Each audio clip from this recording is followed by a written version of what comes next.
Ya, Assalamualaikum warahmatullahi wabarakatuh. Selamat pagi kelas.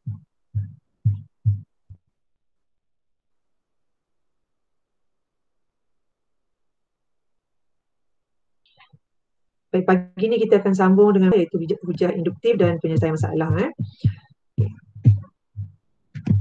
Baik, kita nak cuba capai 3 standard pembelajaran, iaitu menentukan dan menjustifikasikan kekuatan satu hujah induktif dan seterusnya menentukan sama ada hujah itu kuat. Hujah yang kuat itu meyakinkan. Okey, yang kedua, kita nak membentuk hujah induktif yang kuat bagi satu situasi dan kemudian kita nak cuba menyelesaikan masalah yang melibatkan penaklukan logik. Baik. Yang pertama, bagaimanakah kamu menentukan dan menjustifikasikan kekuatan satu hujah induktif? Sebelum ni kamu belajar hujah deduktif kan? Dan seterusnya menentukan sama ada hujah yang kuat itu meyakinkan. Okey, hujah deduktif menekankan kesahan hujah, manakala hujah induktif lebih menekankan kekuatan hujah. Kekuatan hujah induktif ditentukan daripada tahap kemungkinan kesimpulan itu benar dengan andaian bahawa semua premis adalah benar. Okay, sebelum ni kita dah tengok apa dia hujah deduktif. Hujah deduktif tu kalau dia memenuhi bentuk premis 1, premis 2 dan kesimpulan, maka hujah deduktif tu sah. Okey, sah tapi belum tentu munasabah. Hari ni kita nak tengok hujah induktif. Hujah induktif ni pula kita tengok kepada kekuatan hujah tersebut. Okey, dan ditentukan daripada tahap kemungkinan kesimpulan itu benar dengan andaian-andaian bahawa semua premis adalah benar. Jadi sesuatu hujah itu meyakinkan atau tidak perlu dibincangkan berdasarkan kebenaran premis dan kesimpulannya. Ya. Baik.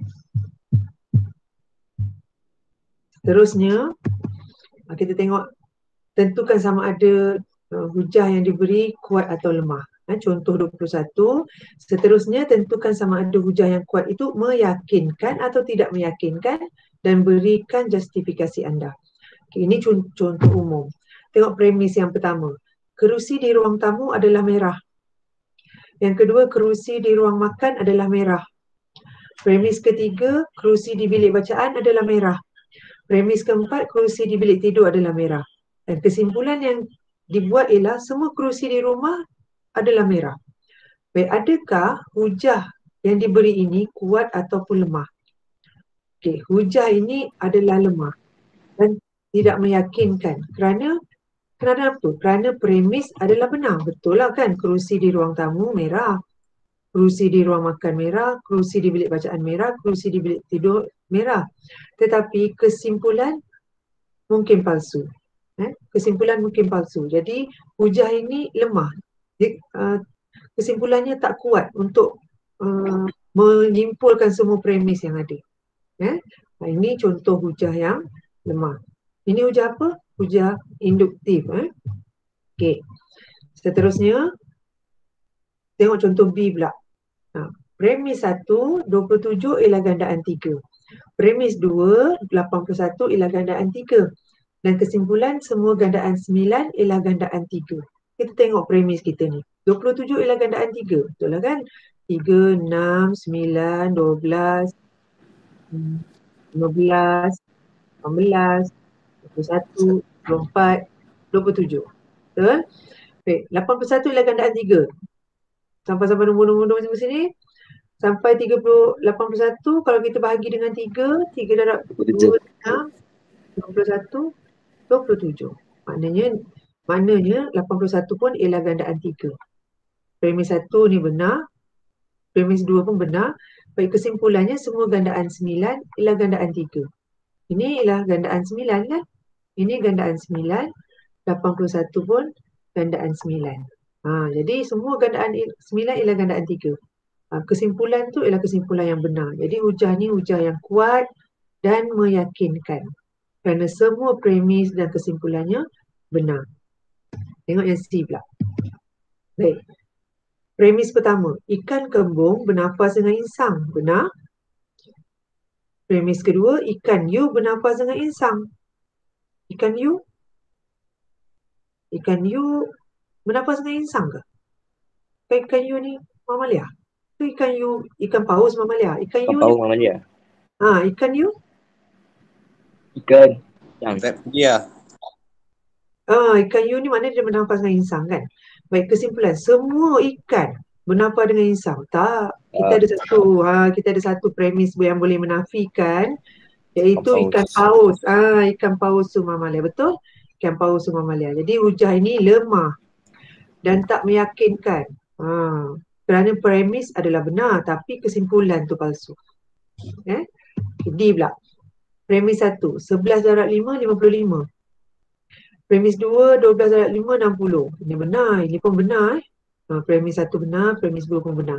Kesimpulannya semua gandaan 5 berakhir dengan digit sifar atau 5. Berakhir dengan digit 5 dan sifar. Semua gandaan 5. Asalkan dia gandaan 5-nya, belakang mesti akhir dengan 5, dengan digit belakang ni mesti berakhir dengan sifar ataupun 5. Benar? Benar juga kan? Okey, jadi hujah ni kuat dan meyakinkan kerana semua premis dan kesimpulan adalah benar. Ada lagi contoh 21 ni, tengok yang E pula. Baik, 1 ialah nombor perdana. 1 ialah nombor perdana ke kelas? Adakah 1 nombor perdana? Bukan. Bukan kan? 1 bukan nombor perdana. Dia bukan nombor perdana. Nombor perdana mula dengan apa? 2 kan? 2, 3, 5, 7. Nombor yang boleh bahagi dengan diri dia dan nombor boleh bahagi dengan 1 dan diri dia saja. Boleh bahagi dengan 1 dan diri dia saja. Dia 1 tak boleh 1 ni bukan. Jadi 1 ni bukan nombor perdana. Okey. 2 ialah nombor perdana, 3 nombor perdana, 5 nombor perdana. Okey, premis 2, 3, 4 ni benar. Kesimpulan, semua nombor perdana boleh dibahagi tepat dengan 1 dan dirinya saja. Baik, yang ini memang sifat nombor perdana, iaitu boleh dibahagi tepat dengan 1 dan nombor dia sendiri saja. Okey. Tetapi ada satu premis yang palsu. Jadi hujah ni memang kuat tetapi tidak meyakinkan. Kerana premis 1 adalah palsu. Kuat, hujah induktif ni kuat, hujah ini kuat tetapi tidak meyakinkan. Tidak meyakinkan. Okey. Jadi daripada contoh 21, didapati bahawa bilangan premis tidak menjamin hujah yang kuat. Kerana kekuatan suatu hujah bergantung pada nilai kebenaran kesimpulan. Hujah yang lemah adalah tidak meyakinkan. Manakala hujah yang kuat hanya akan meyakinkan sekiranya semua premisnya adalah benar. Jadi kalau ini kita cerita tentang hujah induktif. Hujah induktif ni kita tengok kesimpulan ni. Kalau kesimpulan benar, kita boleh kata hujah itu kuat. Kalau semua premisnya benar, maka hujah itu kuat dan meyakinkan. Kuat dan meyakinkan. Okey, kalau kesimpulannya benar, semua premisnya benar, tidak semua premisnya benar, ada premis yang palsu, hujah induktif tu kuat tapi tidak meyakinkan. Kuat dan tidak meyakinkan. Okey, satu lagi, kalau hujah induktif tu kesimpulannya palsu. Jadi hujah tu adalah lemah. Dahlah lemah, tidak meyakinkan. Itu cara kita nak tengok kekuatan sesuatu hujah. Baik. Ni dah. Hujah induktif yang kuat dan meyakinkan bergantung pada premis. Jadi kita dah tengok kan? Dan kesimpulan yang benar. Jadi premis yang diberikan merupakan bukti atau sokongan kepada kesimpulan yang kita buat. Penaklukan induktif boleh dijalankan mengikut langkah-langkah berikut. Okey, teliti dahulu beberapa contoh. Perhatikan situasi-situasi itu. Okey. Kemudian perhatikan ciri-ciri yang sepunya. Nombor-nombor yang sama ke? Okey. Lepas tu buatlah satu kesimpulan umum, definisi umum. Kan cikgu cakap kalau induktif maksudnya beberapa contoh yang khusus kepada kesimpulan yang umum. Tengok contoh 22. Bentuk satu kesimpulan induktif yang kuat bagi setiap pola nombor yang berikut. Okey, pola ni 1/1, 1/2, 1/3, 1/4. Nampak ada satu pola kan? Ada satu bentuk, ada satu trend macam tu. Baik. macam mana kita nak tulis satu kesimpulan akhir, kesimpulan dekat sini. Apa kesimpulan untuk pola ni? Okay, cuba kita tengok bentuk dia sebab dia kata perhatikan.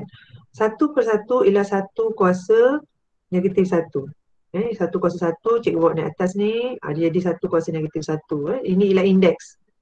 1/2 ialah 1/2 kuasa 1. Kalau kita naikkan ke atas, dia akan jadi 2 kuasa negatif 1. Macam tu. 1/3 sama dengan 1/3 kuasa 1. Kalau cikgu bawa indeks ni ke atas, dia akan jadi 3 kuasa negatif 1. Okay. Jadi kita akan nampak pattern ni ataupun pola ni, dia akan kuasanya ialah negatif 1 dan nombor ni akan bertambah 1, 2, ni 3 dan ni 4. Jadi kesimpulan induktif yang kita boleh buat ialah N kuasa negatif 1. Di mana N bermula dengan 1, 2, 3, 4 dan seterusnya. Okay, dan seterusnya ada 3 titik kelas. Dan seterusnya tu dalam matematik kita guna 3 titik. Dan seterusnya. Okay, jadi pola dia, inilah kesimpulan kita. Inilah kesimpulannya. Ini kesimpulan induktif kita yang kita dah buat ni. Okay, baik. Yang kedua, cuba tengok pola ni pula. 0.5, 0.25, 0.125, 0.0625. Okay, kita nak cari bentuk supaya kita akan dapat wujudkan N ni. N ni nanti, macam ni. Okay. Sekarang ni tak ada lagi kan? Tak ada nombor N sama dengan 1, 2, 3, 4 dan seterusnya tu. Jadi kamu cuba susun. 0.5 ni ialah 0.5 kuasa 1.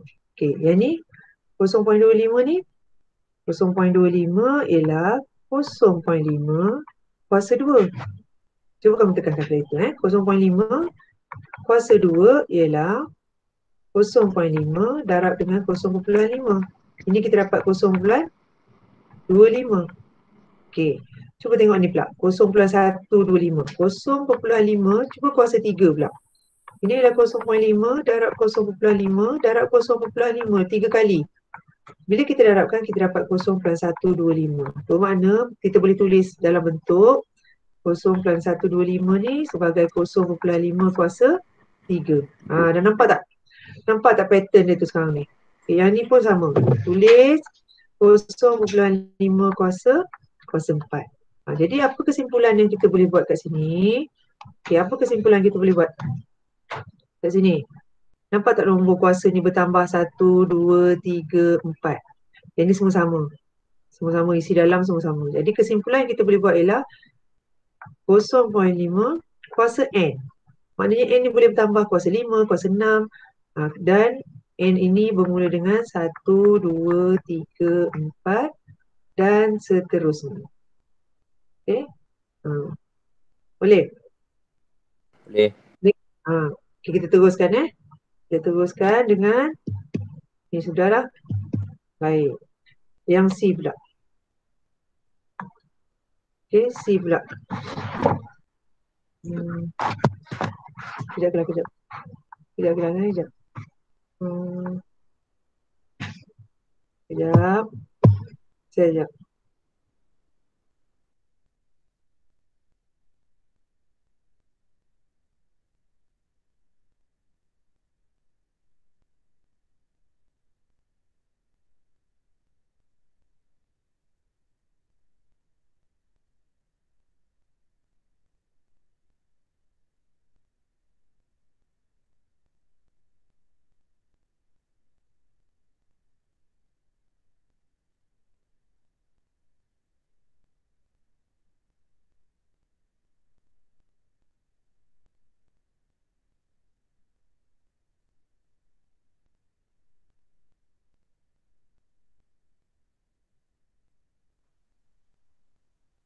Sorry, ada iklan pula tadi ya.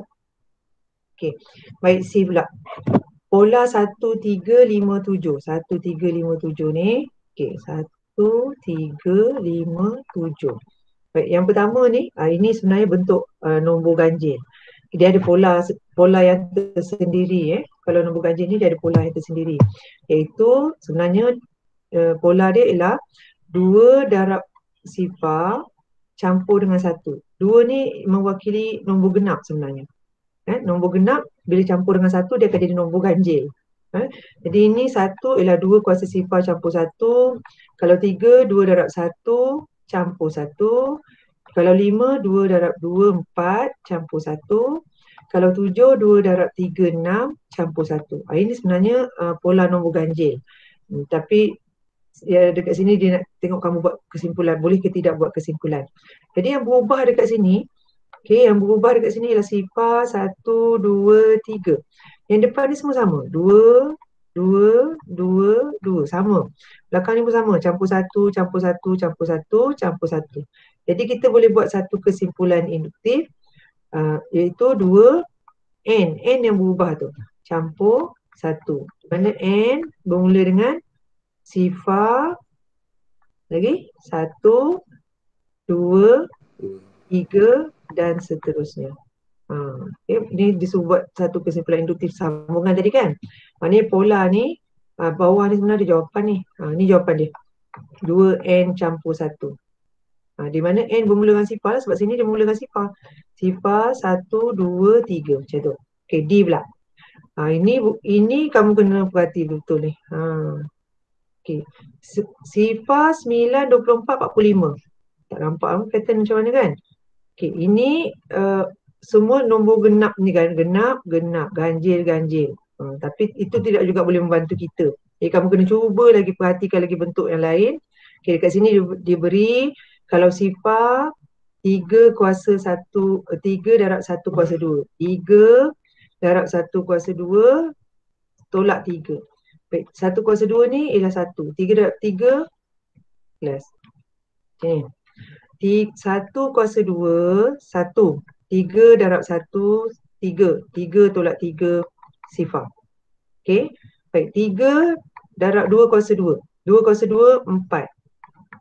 3 darab 4, 12. 12 tolak 3, 9. 3, sebut 3 kuasa 2 pula. 3 kuasa 2, 9. 3 darab 9, 27. 27 tolak 3, 24. Macam tu.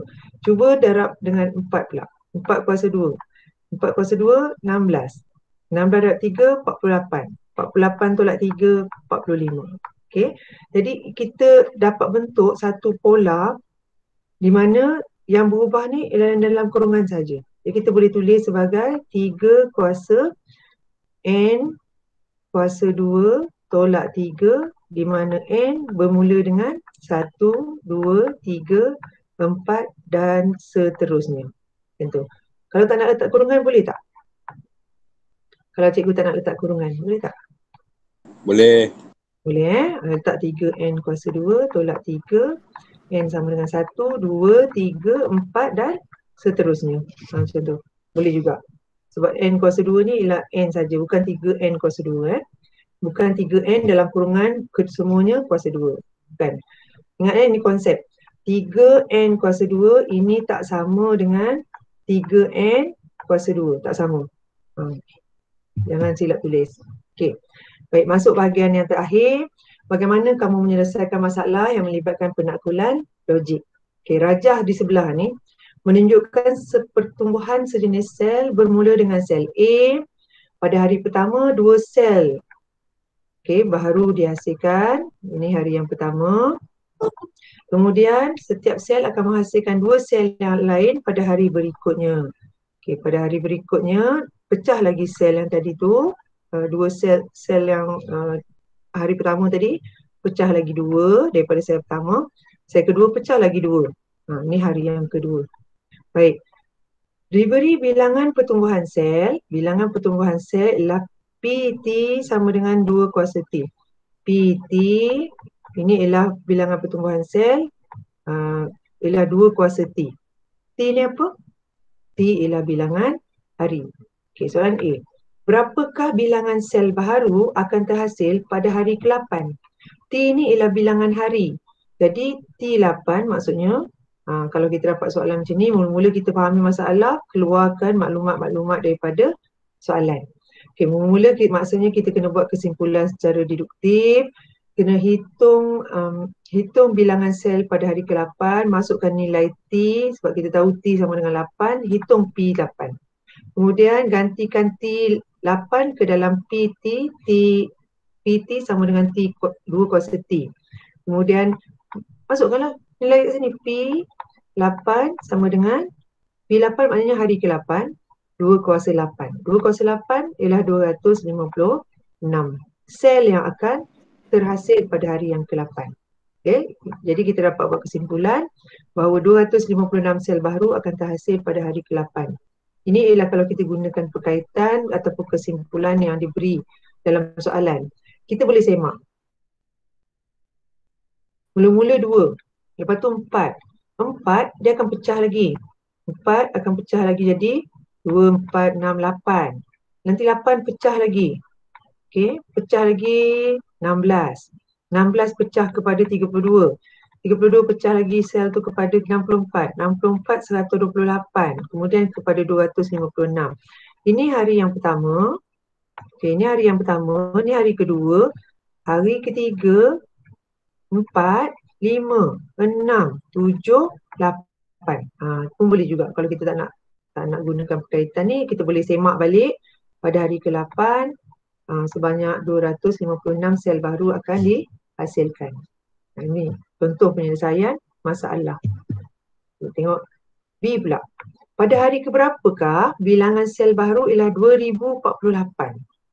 Okey, jadi kita tahu tadi kita kena hitung hari berapa bilangan bilangan sel baru tu ialah 2048. Jadi kita kena tahu apa T ke berapa kan? Jadi kita rancang strategi, masuk je dalam 2 kuasa T ni, samakan dengan 2048. Lepas tu kita buat algebra ni. Okay, buat algebra. Dapatkan, buat bandingan kepada kuasa dan kita dapat buat kesimpulan. Macam mana kita nak buat? 2 kuasa T sama dengan 2048. 2048 ialah 2 kuasa 11. 2 kuasa 11. Macam mana kamu nak tekan kalkulator ni? Tekan shift kuasa tu ataupun kamu cuba tekan 2 kuasa 10 dulu, tekan 2 kuasa 11 berapa. Jadi kita bandingkan kuasa dengan kuasa ni. Jadi T sama dengan 11. Inilah kesimpulan dia, T sama dengan 11. Iaitu pada hari ke-11 bilangan sel baru ialah 2048. Okey. Tengok contoh 24. Jadual di bawah menunjukkan jumlah kereta mainan yang telah dihasilkan oleh kilang toy pada satu pagi. Pada satu pagi. Mana satu hari punya cerita Pagi. Baik, daripada pukul 8 sampai pukul 9 ni 1 jam. 1 jam dia dapat hasilkan sebanyak ni kereta mainan. Bertambah berapa ni? Tambah sejam lagi. Daripada pukul 9 sampai pukul 10, tambah lagi dapat hasilkan kereta mainan sebanyak ni. 1 jam lagi sampai pukul 11. Tambah lagi sebanyak ni. Okey, maksudnya sebanyak ni lah. Lepas 1 jam, pukul 9 pagi, 520 jumlah kereta mainan dihasilkan. Pada pukul 10, 770 jumlah kereta mainan dihasilkan. Dan seterusnya.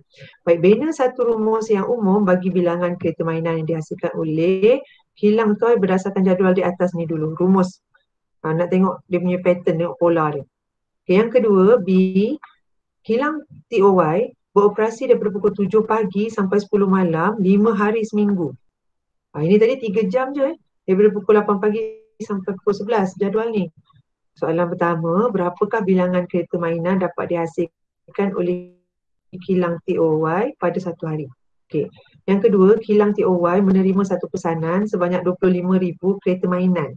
Pesanan ini perlu disiapkan dalam masa seminggu. Adakah kilang toy dapat menyerahkan kereta mainan yang dipesan dalam masa yang ditetapkan, iaitu seminggu ni? Sekiranya tidak, cadangkan satu cara penyelesaian supaya kilang TOY dapat menyiapkan pesanan ini. Kita selesaikan satu demi satu. Okey, yang A dulu. A tadi dia nak kamu buat rumus umum bagi bilangan kereta mainan yang dihasilkan oleh kilang TOY. Okay. Kita kena buat kesimpulan induktif dan kita kena bina rumus umum.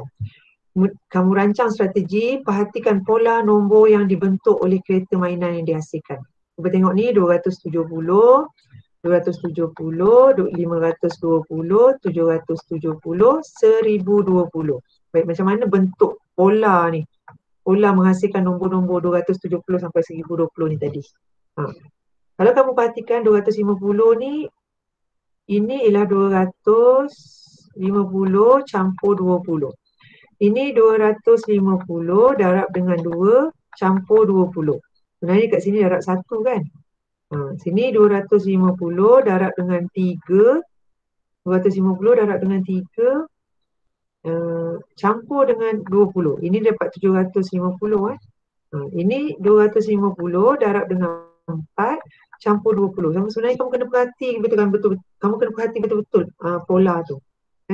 Jadi yang sekarang yang berubah ialah yang ni je. 1, 2, 3, 4. Yang lain semua sama. 250 belakang ni 20. Okey, jadi kita boleh buat rumus umum bahawa selepas ini untuk jam-jam berikutnya bilangan kereta mainan dihasilkan ialah 250 darab N campur 20. Di mana N bermula dengan 1 jam pertama, kedua, ketiga, keempat dan seterusnya. Kita dah berjaya jawab soalan yang pertama, membina rumus umum untuk bilangan kereta mainan. Ni rumusnya.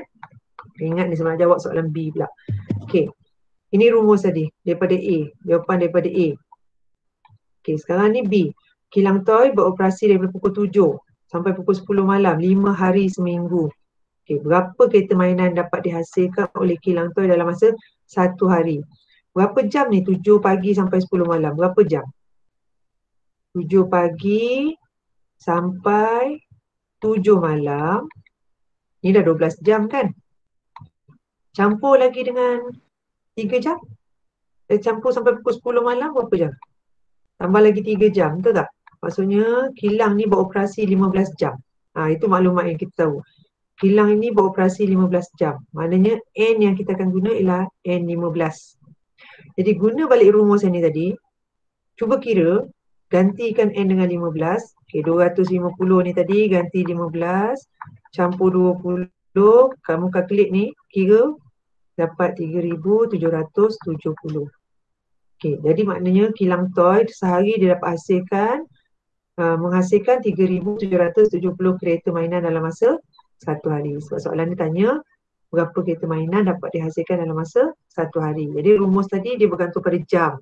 Kamu kena kira berapa jam kilang tu beroperasi, barulah kita tahu berapa banyak kilang tu dapat menghasilkan kereta mainan. Banyak tu kan, 3,770 sehari tu. Kereta mainan lah kan. Okay. Sekarang yang kedua pula. Ingat, rumus masih lagi 250 N campur 20. Rumus sama. Sebab ini rumus umum, rumus AM. Jadi, ataupun kesimpulan umum dia. Okay. Yang kedua, kilang toy menerima satu pesanan 25,000 kereta mainan. Baik, pesanan ni mesti disiap dalam masa seminggu. Okay. Mampukah ataupun adakah kilang toy dapat menyerahkan kereta mainan yang dipesan ni dalam masa yang ditetapkan? Jadi kita tengok kilang toy perlu menghasilkan 25,000 kereta mainan dalam masa 5 hari sebab dia beroperasi 5 hari seminggu. Okey. Kemudian kilang toy menghasilkan 3,770 dalam masa sehari. Ini kemampuan kilang tersebut. Okey. Cuba darabkan penghasilan bilangan kereta mainan sehari dengan 5. Kalau 5 hari lah, 5 hari kilang tu beroperasi, berapa bilangan dia dalam masa 5 hari yang didapat. Kemudian bandingkan hasil darab dengan 25,000 yang ditarget. Lepas tu boleh tak dicapai 25,000 tu. Okey, ini ialah penghasilan kereta mainan, bilangan kereta mainan dalam masa sehari. Darab dengan 5 hari. Dia akan dapat 18,850 bilangan kereta mainan dalam masa 5 hari. Dan ini kurang daripada 25,000. Dia tak capai. Tak dapat capai. Jadi apa kesimpulannya? Kilang toy tidak dapat menyerahkan kereta mainan yang dipesan. Jadi apa cadangan kamu? Kalau kamu lah minta pendapat, Apa cadangan kamu? Ini antara cadangannya ialah kilang toy memanjangkan waktu operasi kepada 20 jam sehari. Pukul berapa nak tutup ni?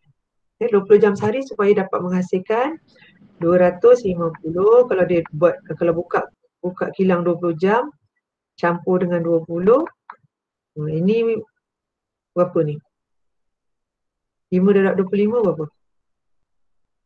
50 kan? 5 darab 25, 50 betul? 50 ada 2 sifar campur dengan 20,000, 5020. Okey. Jadi yang ini kilang toy memanjangkan waktu operasi kepada 20 jam sehari supaya dapat menghasilkan 5,020 kereta mainan sehari. Ini sehari. Jadi kalau 5 hari beroperasi, 5 darab dengan 5,020 kereta mainan, dia akan dapat 25,100, iaitu lebih daripada 25,000 yang dipesan. Itu satu cara.